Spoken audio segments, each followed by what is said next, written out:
If when my wife is sleeping, and the baby and Kathleen are sleeping, and the sun is a flame-white disk in silken mist above shining trees, if I in my north room dance naked, grotesquely before my mirror, waving my shirt round my head and singing softly to myself, I am lonely, lonely.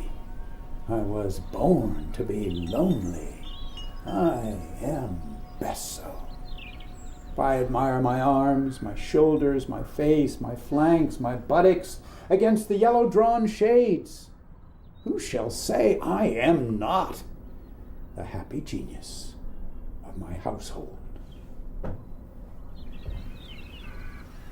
This is a poem that, first of all, is by William Carlos Williams. And it seems to me the quintessential expression of joy.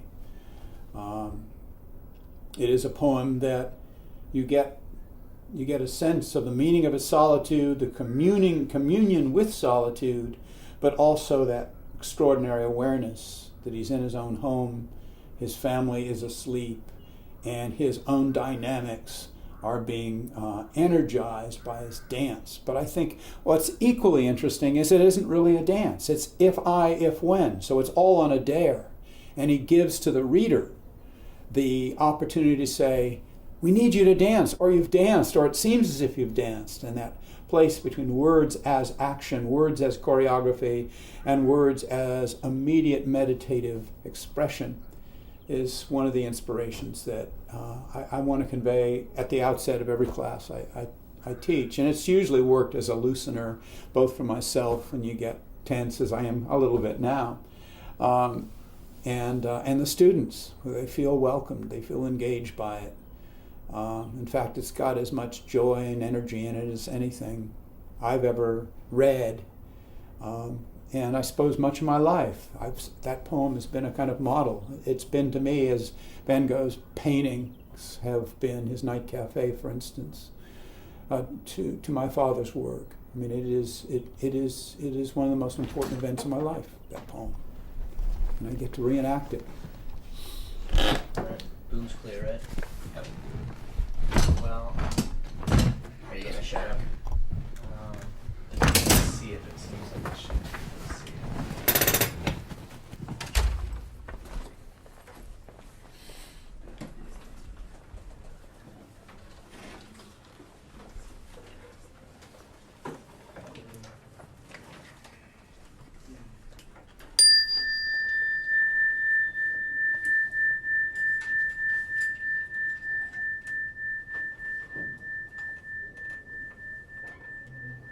So the idea was to strike this and for each person to empty their heads of brain chatter and to get themselves into a state where they could listen to one another.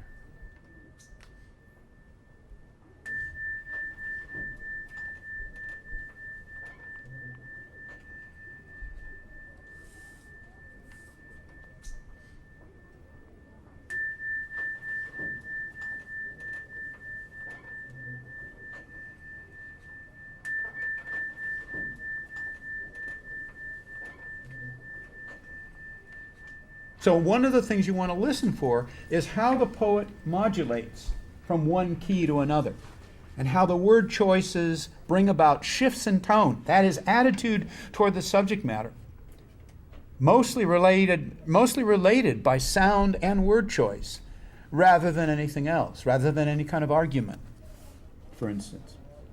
After making love, we hear footsteps.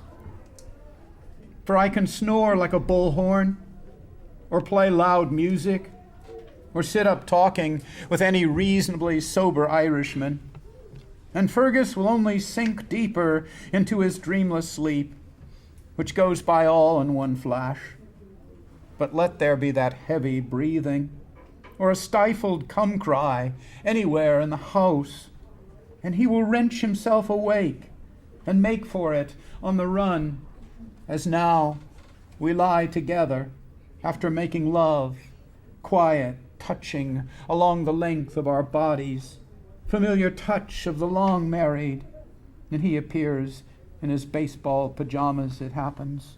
The neck opening so small he has to screw them on, which one day may make him wonder about the mental capacity of baseball players, and flops down between us and hugs us and snuggles himself asleep, his face gleaming with satisfaction at being this very child.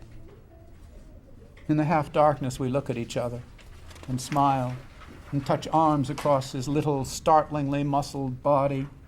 This one whom habit of memory propels to the ground of his making. Sleeper, only the mortal sounds can keep awake. This blessing, love gives again into our arms.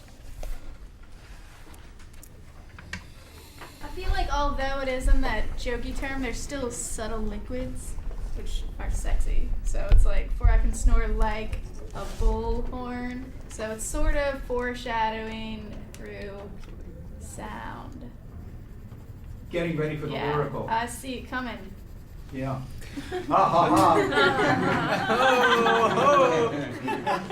But I think Amy's right that those L's are there.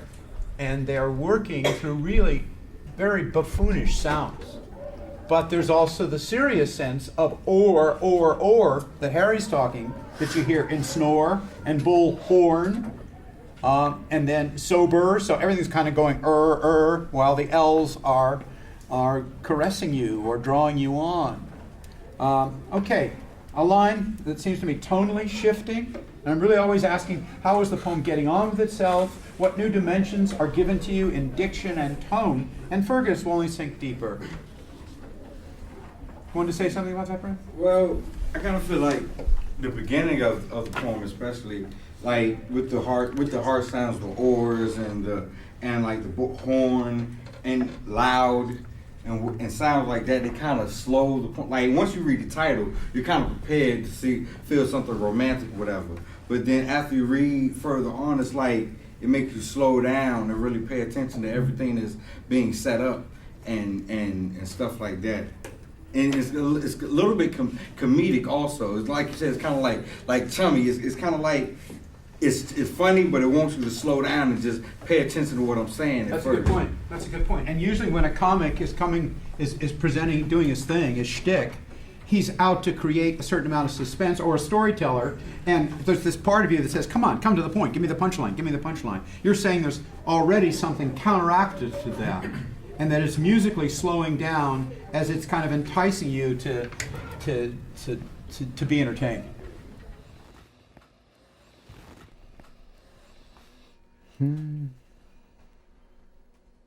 Well, I didn't know what I could do. I was an athlete. I was a runner and played some football, but I was a terrible student. Second from the bottom of my class, probably a D+ average, maybe C-. Only Tom Holloman was worse. School was so boring, our teachers were so bad. I know in retrospect that was the case. I would have loved it had I had real teachers and had it been a real place, but it wasn't. Maybe that's a cop-out statement.